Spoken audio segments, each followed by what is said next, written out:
We actually have two parts. For the first part, the candidates have been given 3 questions prior to tonight's meeting, which they will give the answer here. This is not a debate, but rather an informative session to help voters make an informative decision. We ask that each member try to limit their answers to 3 minutes so we can spend about an hour on these questions. And then we ask that the audience, if you have any specific questions of any of the members, that you hold them until the second part of the forum. The second part of the forum will be more of a meet and greet, and the candidates will mingle with the audience so that you can meet with them individually. And if you guys have any specific questions or individual questions, you can ask the candidates at that time. Also, we have some refreshments in the back there, so please help yourselves. So,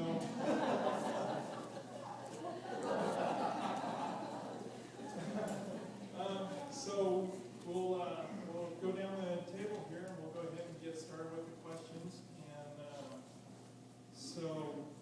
Mr. Raymond, if you, I'll go ahead and read the questions to start with, and then each member can answer them. The first question is, what long-range plan would you want to implement for the school district? This may include growth, staffing, or parental involvement, or equal curriculum such as an art program out of Shady Cove. Mr. Bateman?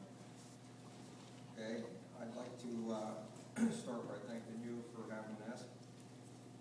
And I'd like to see Elk Trail open at some capacity, and committee formed by the Shady Cove Elk Trail parents as an advisory to the board on what they can open that Elk Trail school up for.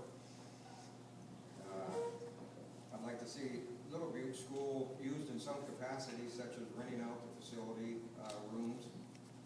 And so I'd also like to see some more teacher development. Okay, and Mr. Grissom? Well, the growth in the districts, because of the recession, has actually decreased as far as our numbers and our enrollment. A couple hundred kids less than we had about 4 years ago, 5 years ago. So a lot of folks are kind of moving closer to town, where they're not having to put out so much money in fuel, and a lot of, maybe going, a lot of folks have been going south for trying to find work in California and so forth. But before that, we were actually, we were on a growth cycle that looked like we were the most explosive district in the county in '08, and we were at that time wondering where we would need to build new schools. We were looking at the north side of Eagle Point, kind of over there by Delman Falls. I don't know what that road is.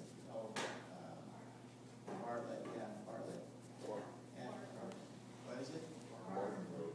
Yeah, that one. And anyways, right in that area, you'll see a lot of housing back in there now. You used to be there 10 years ago, and so as a district, we have to start trying to figure out a way to locate some property and plan for the future. And that area was one of the areas that we were looking to do a long range, trying to prepare for the future type of thing and purchase some land. But that's in terms of long range. That's the only thing that really comes to mind where we're going to need to build new schools in the future. But to address this the art question, we got a second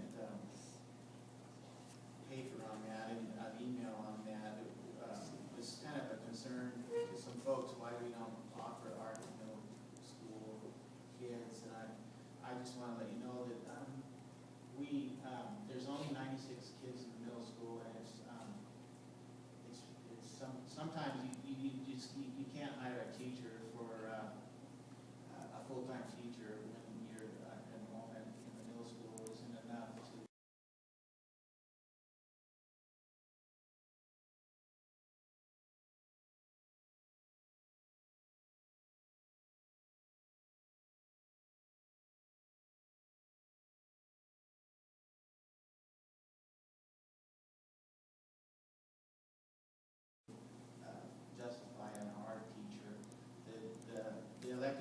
chosen to have up here is band and, well, it's not all that, it's technology, but anyways, besides the normal curriculum, we offer band and technology up here, but you can't give the full spectrum of things that you would like to when you're dealing with a smaller school.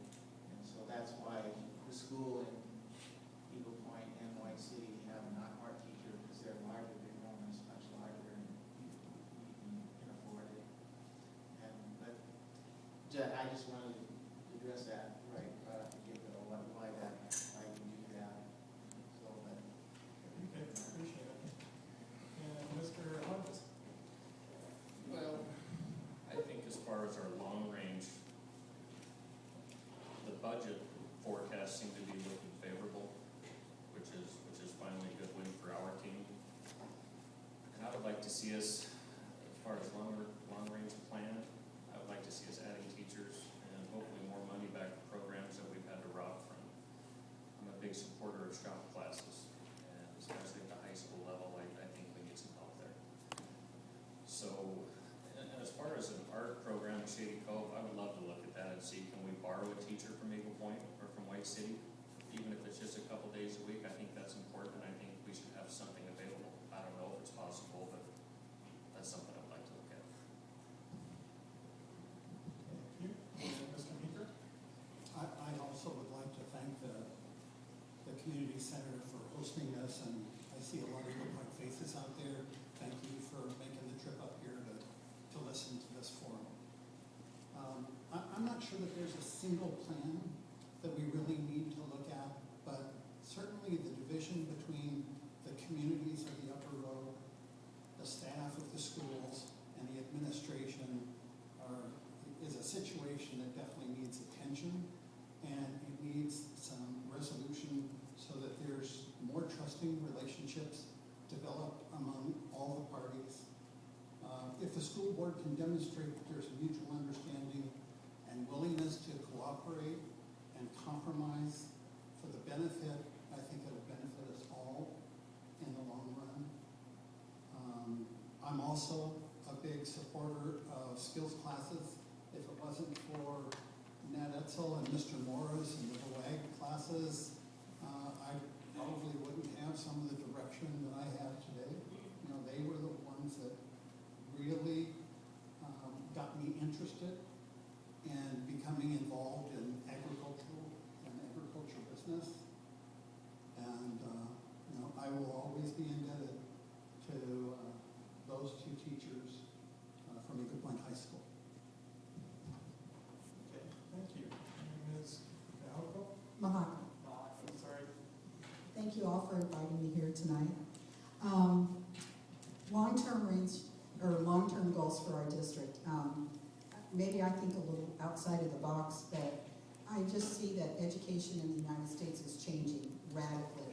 All you have to do is look at the people at the Occupy movement. We have thousands of college students who have graduated from school. They have nowhere to go.